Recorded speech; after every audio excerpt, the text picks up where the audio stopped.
Meanwhile, the budget proposal has the DEP planning to close 9 state parks.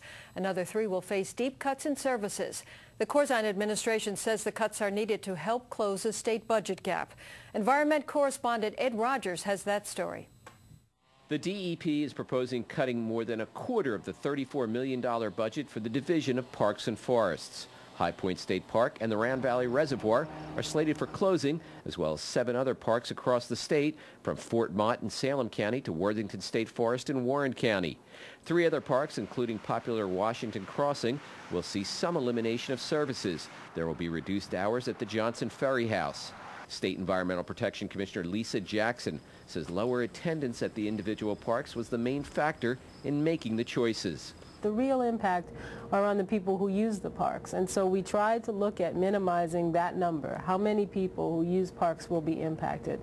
Now, I'm sure there'll be people who say that the attendance figures we have grossly underestimate real usage, and that might be the case. We used the best numbers that we had. But environmentalists call the cuts unconscionable and short-sighted. They also say many parks that experience low attendance from Monday through Friday are crowded on the weekend.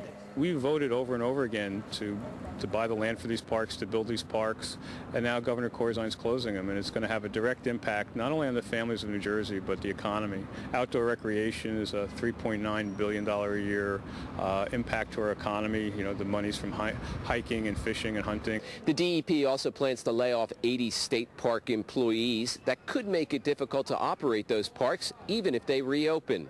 Short of some other way of either funding parks or managing parks, we're not going to be able in the short term to just hire people back. The governor's proposed budget and the plans that he has for some limited amount of rehiring aren't going to give us sufficient people to reopen those parks right away. The head of the state workers union, who represents the park workers, criticized the cuts as unfair and not addressing the state's fiscal problems. They don't deserve to be the victims of problems that they didn't create. And the parks are something that people love in New Jersey.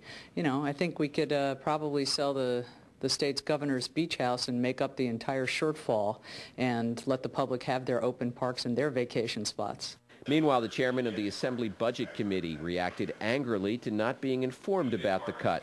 I'm not happy about that. I think it's disrespectful. I think it is a lack of understanding of the process, and it is the arrogance of government that I think people are fed up with.